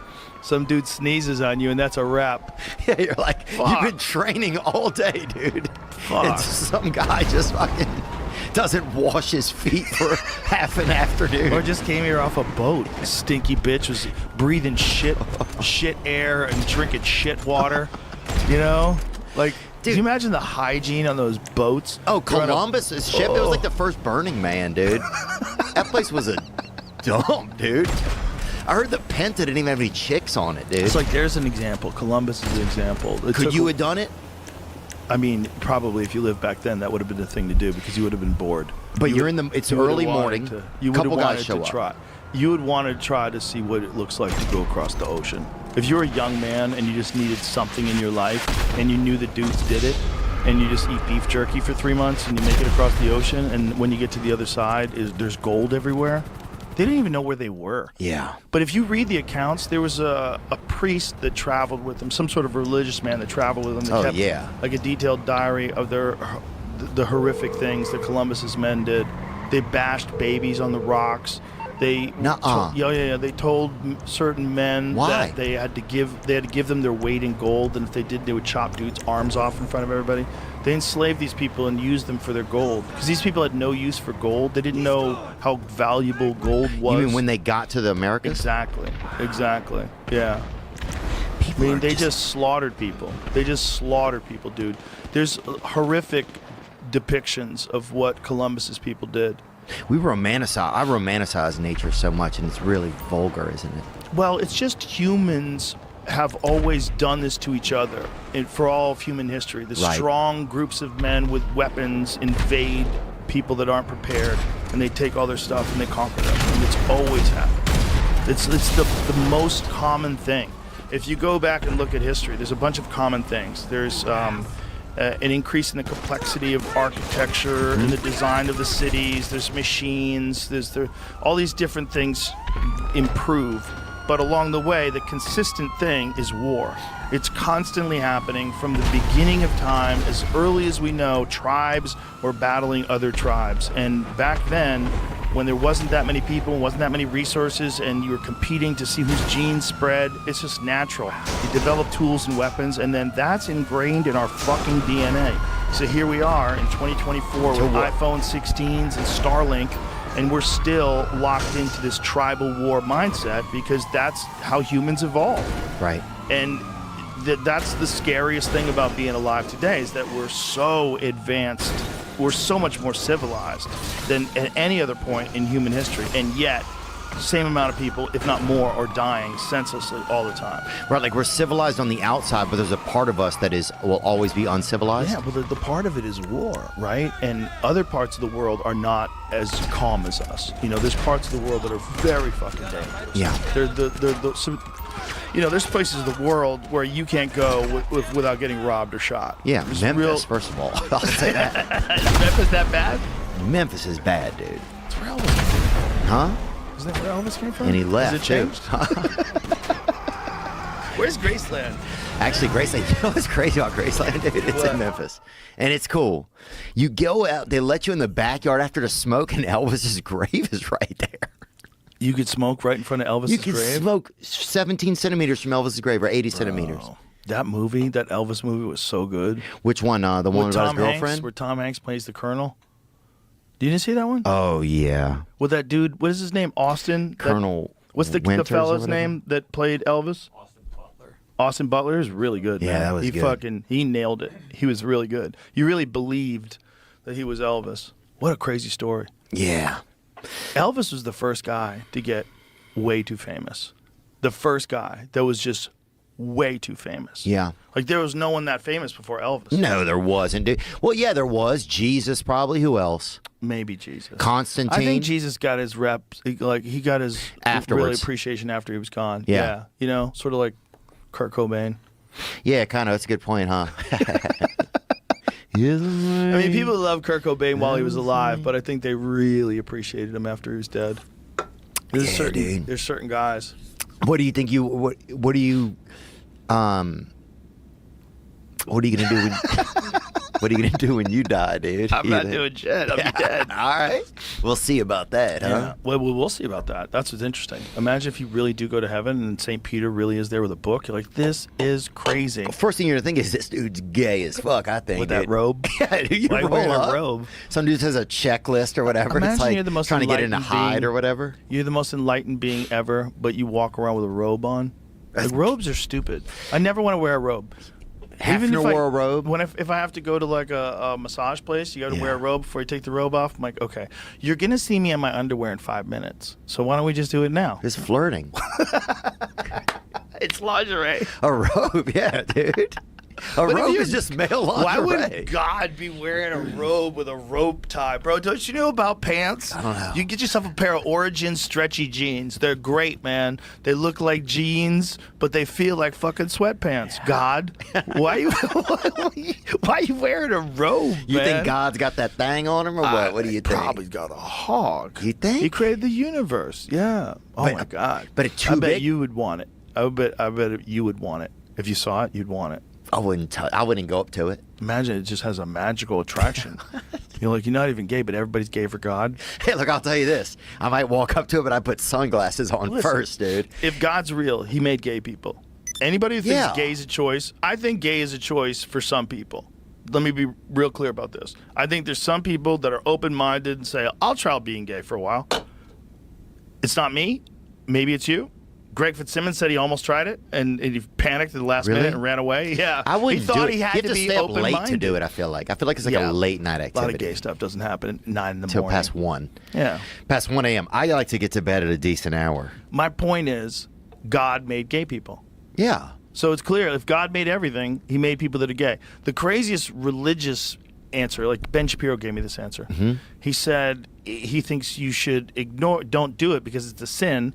Just like you want to murder people, but you don't murder them. Yeah. Like, bro, how much do you want to murder people? Like, it's like, because gay people want to fuck every day. Yeah. Like, you don't, who wants to, if you want to murder people every day, check yourself in. That's a crazy comparison. Like, the gay thing is literally your sexual expression. Like, you're attracted to other guys.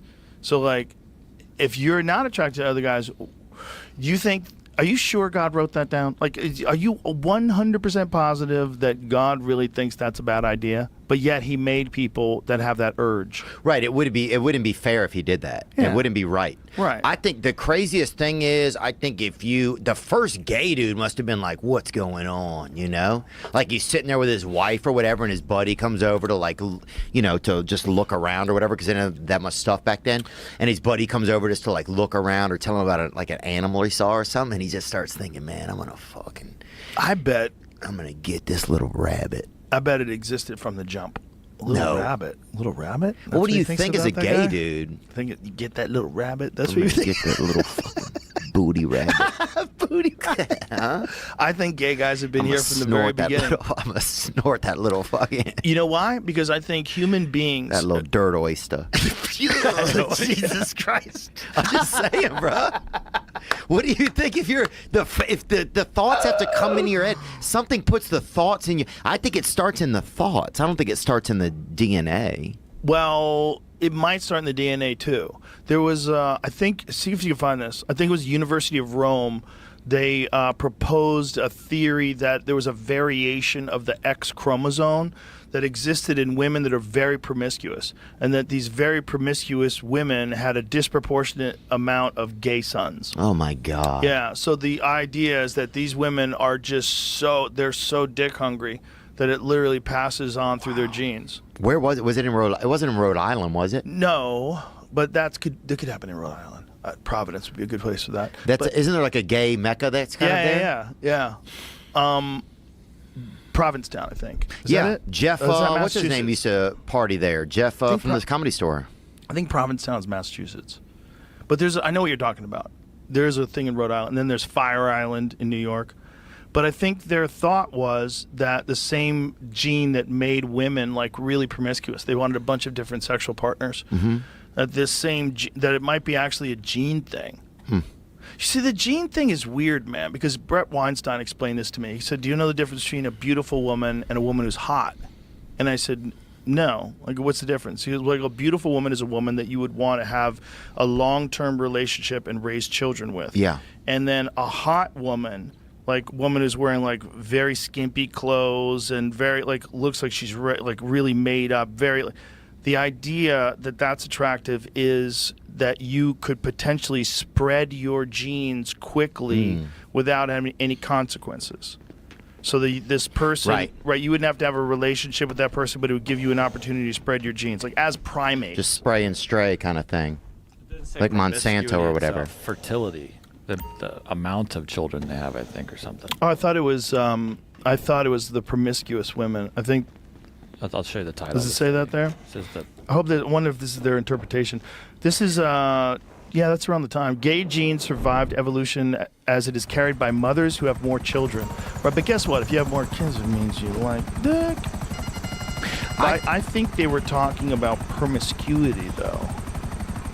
However, a study published by the Journal of Sexual Medicine found a correlation between gay men and their mothers and maternal aunts who are prone to have significantly more children compared to the maternal relatives of straight men. I think we need more gay men in some of these areas. Well, hold on a second. Doesn't that make sense, though? That would make sense, like, in terms of, like, natural selection. Because if you're someone who's, like, over having kids, you have too many kids, you have, like, 10 children. All right.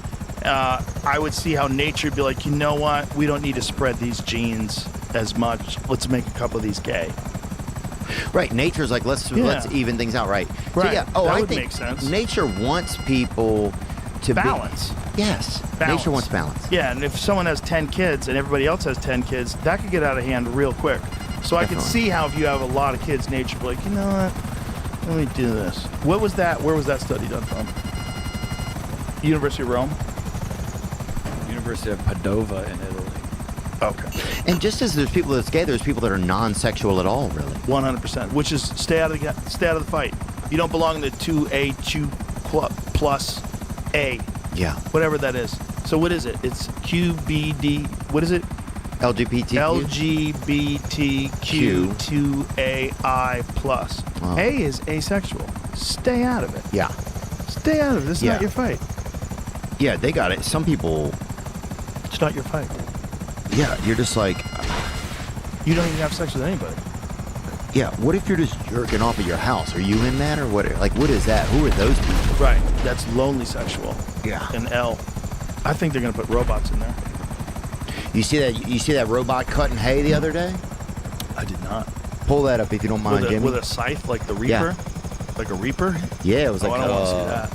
a little bit of like a, not a slave bot or whatever. But We it were was talking like about robot bodyguards, that in the future you'll have robot bodyguards. You can go anywhere you want. That'd be cool, but then like the second you start, you gotta run, they're gonna be like, all right.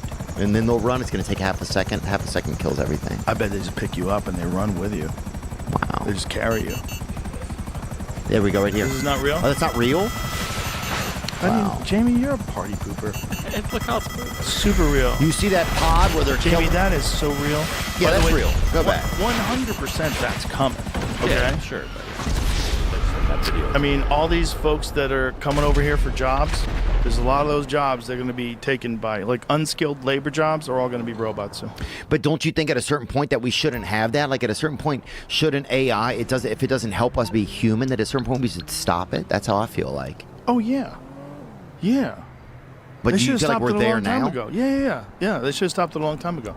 If you want humans to survive, should have stopped it a long time ago. Yeah. If you want the human race as it is now, you want this to stay, that doesn't make sense because you're making something way better. You're 100% going to make something, and you're going to give it autonomy, and you're going to give it sentience, and it's going to be infinitely smarter than us. It's not going to be restricted by any biological needs. It's not going to be greedy. It's not going to be mean. It's not going to be malicious. But it might decide we're useless. They might decide that it definitely doesn't need us polluting the ocean and fucking up the fucking rivers. And It's risky. yeah, nuclear waste. It's going to be like, what are you doing, you morons? Why are you idiots cracking atoms? Stay out of that. Like, you don't even know what Yeah. you're doing. Here's free porn and a fucking VR mask. Just you give you free food. and Have a just blast, yeah. Let you stop breeding. Well, Our population will just drop off a cliff. I saw, what were we talking about a second ago? Robots. Yeah. Oh, they're killing another hit people of at the airport. You want another hit of Yeah, this? I'll take another one, man. I need another soda or something. You got anything on you in here? We got coffee. You want some Take another coffee? Kill Cliff if you got one. Well, Jamie, go get you one. Want some coffee? Do you mind? Is that coffee? Yeah. Yeah, I'll It's a try clean, some. it's a clean mug. It is? It's warm coffee, Just eh? came out of the dishwasher. Oh, hell yeah. It's like the Civil War. Why do you pour it with one hand trapped underneath that arm? You're freaking me out. Challenging myself, dude. That is wrist stability. That was all wrist. You didn't move your arm at all, dude. You were all wrist on that jam. Yeah. That's hard to do, man. Thank you. The wrist is the weakest link. You ever do like Yeah. wrist curls? I'm shocked at how weak bitch ass my wrists are. Oh, when it's I do wrist amazing. curls. Well, it's amazing whenever you take like MMA, Like a any 10-pound jiu-jitsu classes, how the first thing you start to learn is just control the wrist. It's Yeah. crazy. Changes Yeah. everything. Especially guys with big hands. If Yeah. you get grabbed like a guy with a basketball player size hands. There's this dude named Semi Schilt. He used to fight in the UFC. Semi? Semi Schilt. He was 7 feet tall. Oh, wow. And the problem with Semi is if you got on top of him, he just grabs your wrists. You can't get your hands free. Like this motherfucker. Because he had these fucking baseball mitts for hands. He just wrapped his hands around you. That's Semi Schilt. Wow. Yeah. He was K1 Grand Prix winner. Oh, my God. He looks like Zach more Bryan than a one little. time. 7 foot tall. He was a beast, dude. He fought in MMA too. Wasn't a good grappler, unfortunately. That was kind of his downfall, but had a nasty front kick to the body. Yeah, he fought Peter Ertz. He fought everybody, man. Semi was good, and he was real tall and real good at like utilizing that height. Wow. It would seem like I would be scared to be that tall in MMA because there'd be more of you to be attacked by. Sort of, but you're way further away. You know, like the whole thing is distance where you could effectively strike them and they can't strike you. Yeah. Like so a guy built like John Jones has the perfect fighter's frame because he's still very strong. He has a lot of muscle, but he's also long and lean. So he's not relatively bulky compared to his weight because he's long and stretched out. Yeah. So he can hit you from here, and you can only hit him from here. This amount of distance Crazy. is so huge. If you have a distance of like that much between where a guy can hit you and you can't hit him, you have to cross that, and you're so vulnerable while crossing that. And if a guy's a good counter striker and he's active and he's long, they're so hard to get in on. So a guy like John, that's always going to be an advantage. And then with John, if you do get in on him, that's no picnic because he's an elite grappler. So he's going to strangle you. He's going to throw you to the ground. So like you're fucked. You're in this fuck zone. On the outside, he's kicking the shit out of your knees. John was one of the nastiest, like side kicking people's knees out. Yeah. Most dangerous guy. Very dangerous. People say that he's Dana White's favorite fighter. Is that the truth, do you think? Or is that just Dana myth? White says he's the greatest of all time. Right. Which a lot of people say. Yeah. I go back and forth on what I think the greatest of all time means, but if you want to... That's a good question. If you want to say, like, who dominated his division longer than anybody, who beat everybody that was ever any good in his division, and who never lost, that's John Jones. The only time you could say he had a controversial decision was the Dominic Reyes fight. That was Dominic Reyes was coming up. He was in his prime. It was a really good fight, a really close fight. But John won what I think was a split decision. And then he had a split decision with Gustafsson or Thiago Santos. But Thiago Santos, he blew out both of Thiago's knees. Thiago needed knee surgery on both of his knees after that fight. I think that was a split decision. That's But the dangerous. bottom line is John won all those fights. And then, you know, he wins the heavyweight title too. It's tough to argue he's not the greatest of all time. Yeah. I say, you know, if you had to only pick one, I would pick John. But I don't like only picking one because there's a bunch of reasons why other guys are in this elite class of being considered as possibly the greatest of all time. I always say Mighty Mouse. Because Mighty Mouse would do things where you're like, what the fuck did he just do? When he fought Ray Borg, he tossed him in the air and caught him a fucking armbar on the way down. Oh, God. Do you ever see that? No, I've never seen that. It's one of the craziest things I've ever seen a guy do inside the cage. He threw this dude through the air and caught a flying armbar in the air. Fuck. It's so fast. Like, when it turned, to me, it's like, when I just think, watch this, throws him, boom. Oh! Bro. Wow, dude. Bro. If that dude ain't good at gift wrapping, you got the wrong guy, You know bro. how crazy that is? Look how crazy this is. In the middle of the air, he switches to an armbar on an elite fighter in a world championship fight. That's like a stunt. That's like a stunt move. If you saw that in a movie, you'd be like, shut the fuck up. Nobody can do that. Right. He did it in an MMA championship fight where he was dominating the fight. Yeah, it's crazy how many of those guys would be like Hollywood stuntman, you know? And then you also gotta, like, if you just look on record, this is where it gets crazy. If you just look on record of accomplishments against champions, you kind of have to put Alex Pereira already in the conversation of potential greatest of all time, which is so crazy. He's one of only 3 two-division champions, right? How many have been two? You have Connor, you have DC, you have Alex. I think that's it. No. No. I think that's it. Amanda Nunes, that doesn't really count because 45, it does count, but 45 is kind of a non-existent weight class. It kind of doesn't exist. He's a hunter. That guy. She was fighting girls that could have fought 35.